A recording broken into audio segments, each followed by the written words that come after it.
and welcome to another edition of E-commerce Odyssey. Today I'm joined by some friends from the Netherlands. Their company is Dr. Traffic. Guys, would you like to introduce yourselves and tell us about what you do? Yes, of course. So my name is Rick, and next to me is Indeed. And like you said, we own and operate an e-commerce marketing agency called Dr. Traffic. We are based in the Netherlands, but we run ads worldwide. But the main focus, most of our clients are still in the Netherlands, so most of the ad budget is still distributed in the Netherlands and Belgium, of course. And we with our agency, we focus mostly on social, and from social, it's mostly Facebook and Instagram because they're just the two biggest platforms with still the most potential, in my opinion. Some would say TikTok is taking over, but Not yet. Not until a few more years. We try to run our agency in the most data-driven way possible, looking at every single metric, every single detail, to base our decisions on.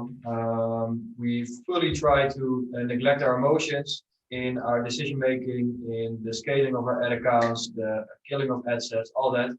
So it's fully data-driven, and that's in short what our agency does. And so how do you do, what tools do you if you're data driven, what tools do you use to manage the accounts? Yeah, so of course, all of our decisions are made through the Facebook Ads Manager and just the Facebook Ads platform. Let's just talk about Facebook for a minute. Yeah. And of course, we try to have the tracking set up as good as it possibly can. So with the Facebook Pixel and the Facebook Conversion API, those are the two main methods for now. And definitely the Conversion API will have a bigger role now that iOS 14 is live. So all the data we just we have it in our Facebook Ads Manager dashboard. Next to that, we of course have Google Analytics. We use that a lot. We use Google Data Studio to create some more visual dashboards in which we can also compare what data is reported by Facebook. So let's say the revenue reported by Facebook, and then the revenue reported by the actual Shopify website and Google Analytics. We also try to look at those differences. We kind of calculate the ratios on how much of the attribution is going to Facebook, Instagram, Snapchat. So what kind of investment? I mean, so this is organic social and there's paid social. So how would you recommend that companies split their budget between the two? Honestly, of course, we are paid social fanatics, but of course, organic can't just be neglected. On platforms like TikTok, the organic reach is absolutely massive. So definitely focus on organic too. But the past years on Instagram and Facebook, the organic reach has been, of course, declining. So if we recommend to focus on Facebook and Instagram, we would say definitely go for paid. Okay. So what do you think is a good kind of return? I mean, I'm too old to really know that much about social media, and what do you think is a good return on investment? I mean, what should companies look for? Because I hear things like, well, it's brand building, and it's difficult to measure. And the phrase I use is that doth butter no parsnips, as in I know when I spend money on things, I expect to see some sort of return. What do you think a successful kind of a campaign looks like? Well, it varies just a lot. We see so many agencies just boasting with their return on ad spends of like, let's say it's 15 or something. Yeah. 15 for one company could be not profitable.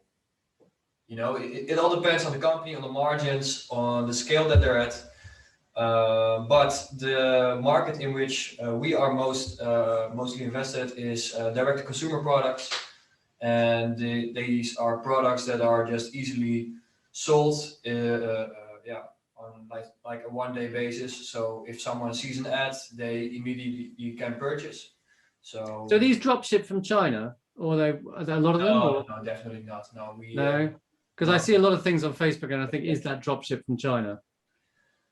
Yeah, we hate dropshipping. It's I hate dropshipping too. you just can't I deliver really hate to your dropshipping. customers. It's terrible. Yeah, it takes too long. Mm-hmm. I But mean, a good return, a good ROI, yeah. We'd recommend just always calculating at what ROAS, so return on ad spend, you are profitable, and just keep a margin of 1 ROAS point above that. mm-hmm. If you're 1 ROAS point above that, then you can scale up that ad set or campaign or whatever, if it's within a proper time frame, of course. And if you're just above profitability, then yeah, first you got to work on some other things like creative, your website, all that. Mm-hmm. So what you're saying basically Facebook and Instagram are the things you work with. I mean, can you actually do you work with things like Snapchat or Pinterest or? Yes, we do. Yep. So what do you think? I mean, if you were I mean, let's take my company for example, right? My retail company is in just preschool products. What would you recommend for us as channels that we should be involved with? Well, Obviously, always Facebook, Instagram. definitely. I think Pinterest might be interesting. Pinterest does. We basically submit a feed to Pinterest for our Pinterest shop, and we get a lot of traffic from it. I mean, not loads, but and it all depends on where your target audience is. And if you're selling preschool products, then your target audience will mostly be mothers, a little bit of fathers, probably, but mostly mothers. And if you're selling products that are high quality, so they're mostly a little bit more expensive, well, then your target audience is exactly Pinterest, because it's right. mothers Okay. who have not a lot of money, who just have a little bit more to spend. That's the main audience of Pinterest. I found that the conversion rate on Pinterest is very low. I mean, there's quite a lot of traffic, but the conversion rate is extremely low. True. But I mean, it's the traffic's free, so Yeah, it's it all depends if you're looking at Pinterest advertising or just Pinterest again. Advertising could also work very well. Definitely. Mm-hmm. So what do you see? I mean, okay, so I'm always quite surprised, because being a bit of a marketplace kind of guy, I'm surprised that Facebook hasn't really, launched a really good e-commerce offering, because I think that they've got a shop, but it's a bit limited, isn't it, really? Mm-hmm. And I'm surprised that I'm surprised they haven't done something like buy eBay and integrate that with their system. And I'm just kind of, where do you think that the Facebook e-commerce solution is going? What do you think that they've got in the pipeline? What do you think they should do? Well, looking at our standpoint, from the advertising standpoint, it would be, I think, pretty good for Facebook to buy eBay or whatever, or just have a fully integrated e-commerce platform on Facebook and Instagram as well, so people can just make their purchases within the actual platforms. From an advertising standpoint, it would be very good because, well, you can track almost 100% of the data. Yeah. Meaning, I mean, do you think they're going to? Because obviously, with this thing, Apple are making it more difficult to track. So I'm guessing that means that Facebook is going to want to bring, transactions onto its platform. Yep. That would probably make a lot of sense for them. I mean, from a kind of a retailer point of view, it'd be great to diversify the American companies that we give money to. So, I'm surprised that they, haven't had some sort of, there's a lot of companies on Facebook and there's not many, there's no way for, directly sell our products on Facebook. Yeah, well, there is. You can, I believe in the United States, you can integrate within your Facebook commerce. Yeah, in the States, you can. Yeah, but it's not worldwide, and that just really depends on the country you're advertising in. So for the Netherlands, it's not an option yet. Most of the people in the Netherlands pay with Ideal. Most of the people in Belgium pay with a software called Bankcontact. And well, let's say Facebook allows brands to or allows people to pay with ID or bank contact, then it will be huge in the Netherlands or in Belgium, in my opinion, I think, because it's just very easy to order.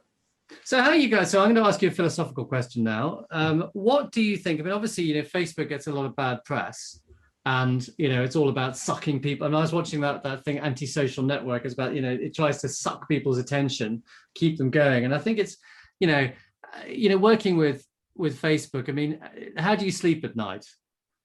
For me. That's difficult. Yeah, I just watched the Social Dilemma a few weeks ago. Oh, that's the one I'm talking about, the Social Dilemma, yeah.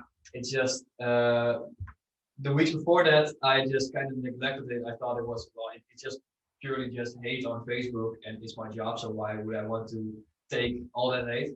But it really, yeah, it was an eye opener, and I think they kind of overdo it in the Social Dilemma. They give it a very bad rep. But yeah, I think privacy.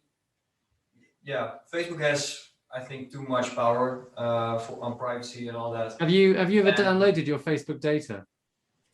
No, I haven't. But I have. It's kind of it's kind of weird.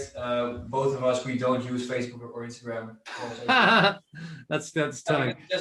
I don't really use it either. So, but I mean, I downloaded I mean, obviously I have an account, right? I downloaded my Facebook data, and they had all my phone numbers. Yeah. In that Facebook data. Well, actually, not so much all my phone numbers, but all my friends' phone numbers. And I do not recall giving them permission. If they'd said, look, we're going to have all your phone numbers, but that they had that information about me, and I don't recall giving them that permission. Yeah, I think that's quite scary. Yeah. Really. But I mean, I'm a similar thing with like Amazon. I mean, like basically it's to a certain extent, selling on Amazon is an undignified business. It's a horrible experience, and as soon as something goes wrong, it's very hard to fix. And you hear these, problems with Facebook. If things go wrong for people, then they're very hard to fix. Yeah. I mean, in a way, the very high price of things that are free. You don't, don't really have control over them. Yeah, and not having control over something. Definitely, from the advertising standpoint, we have to deal with disabled accounts quite a lot, and that's just huge. It's very difficult to fix. But yeah, it's huge pain in the ass, and And how do accounts get how do the advertisers get? Do they just do something silly? They don't advertise. Well, of course, Facebook is very strict with scammers on their platform, all that.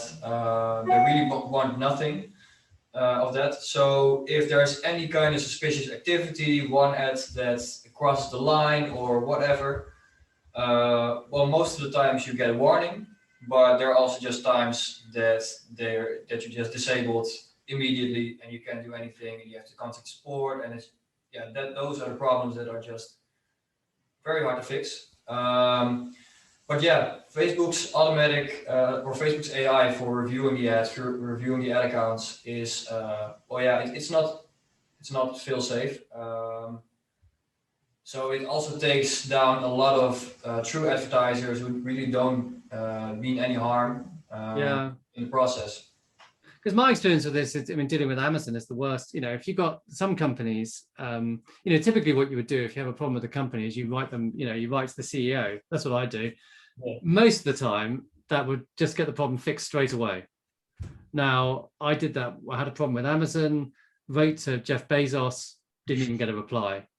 And the only way I managed to fix it was by going onto LinkedIn and pleading with strangers. And eventually I find some very nice strangers that helped me, but it was, it was horrible. And I, get the impression it's a similar thing with Facebook, that once there's a problem, whether it's, you cannot talk to anyone, or it's very difficult to talk to anyone. And at which point you feel like a very small cog. It's a very big system. It's not much fun. And it's also really with, if you're spending like 10K a month on Facebook, then you're still a very small advertiser. Business that might be life changing, going from 1K to 10K, which we experience quite a lot. So for business, it's life changing, but for Facebook, you're still just so very small. Just a rounding error in the I mean, well, of course, eventually you get to a point where you're spending a lot of money on Facebook. Then you go to the corporate companies, if you're spending like hundreds of thousands and millions a month. Then you get a very personalized experience on Facebook. You account shutdowns will, yeah, it won't happen, or it will be dealt with in the right way. But if you're still small, then nope, you're just stuck with the AI and some very poor support.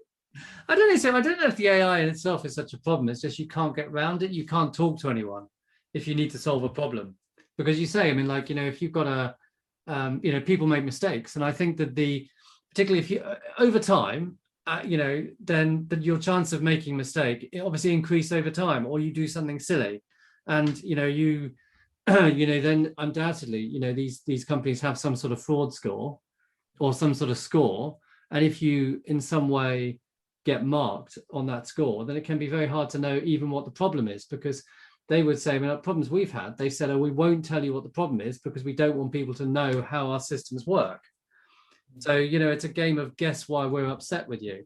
And you have to try and, say, what did we do wrong? How do we fix it? And you can't talk to anyone. And you just need to find someone that is, nice and will kind of manually review it for you. And you can't, they don't advertise these people. You just have to, Does Amazon have like a support chat or? They do, but they if your account gets shut down, then you basically go to something called seller performance, and you can't phone them. You can only email them, and that they will. You need to, if you do something wrong, then unless you do something really badly wrong, there's like an escalation process, and you need to know how to deal with that process. And there's a whole industry of people who will write appeal letters for you. It's not difficult writing appeal letters. You just have to know how to do it. And you have to basically go from, no excuses, just admit total responsibility to begin with, and basically prostrate yourself in front of Amazon and say, look, we're really sorry, we'll never do it again. And you'll probably be okay. Yeah. That's my experience. Mentioning that you're so dependable on the platform and all that. Oh, just go, look, I'm so grateful. We're so grateful. And you're so big, we're so small. No, it's literally like that. I'd show you some of these letters I've written, and they're just I don't know, you make a sacrifice on the altar of your dignity. Maybe it's like that with Facebook. So guys, last question. Okay, this has been very interesting. What has inspired you recently? Yeah, right. We talked about this, I think, a couple weeks ago. Yeah, we were basically listening to a podcast, and in that podcast they were talking about whitelisting on Instagram and Facebook. Whitelisting, white labeling, or whitelisting. Whitelisting, okay. Have you heard? What's that? No, what's that? It's basically advertising using the influencer's handle. So it's not influencer marketing, but it's combining best of both actually. So it's using influencers for social proof, but we can boost the ads from out the page of the influencer. So basically it's it's the best of both basically. Having the social proof, but advertising or running the ads via an influencer. Okay. Perhaps you could send me an example, and I can add it in the notes. Yeah, sure. So it's a good question about influencers. How many influencers? I mean, because obviously it's all about influence these days. I mean, how many influencers actually really make any money out of it, do you think? I mean, as in, what size do you need to get to before you really begin to print money? Or, I mean, if you got,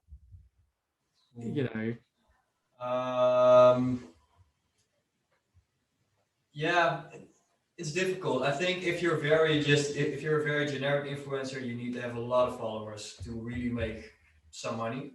Because we work with a lot of micro influencers, and they're not getting paid that much for creating a video or whatever, or posting something. Yeah.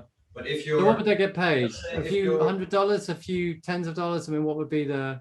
Well, let's say if you have 5K followers, then we can probably get a batch of videos made for 20 to 50 euros. Oh, really? So not very much at all. No, definitely not. And but if let's say if you have a very specific niche of of influencing, let's say you cover teapots or whatever, Yeah. Okay. and you have 5K followers in that niche, then you're probably able to make a lot of money. Okay. In some sense, it's not really about how much followers you have. Of course it is, but it's also just very much if you're generic or if you really go into something specific. So I need to be an influencer. So I need to basically get a small following around e-commerce, and then I can be I can be a e-commerce influencer. I think so. Well, e-commerce is still a very large industry. Or should I be a beauty influencer? Do you think? Would that maybe I should be a beauty influencer for bald men? I mean, that's probably quite a small market, you know. You could try it. I could try it. Okay. It's all about engagement. They engaged. I don't know if bald men are that interested in beauty. I think it's passed us by. Really. Well, yeah. Let's say. Well, let's take that example. Let's say you're working with a product that prevents hair loss. No hate, of course. Exist. That prevents it, and then you can. Yeah. Well, then definitely you can have a great collaboration in which they probably. I think that would be a scam. Yeah, because it's quite a mismatch if you. Yeah. Okay. Okay. Chaps, it's been really great talking to you, and let's talk again in a few months. Definitely. Okay. Thanks Nice to talk to you.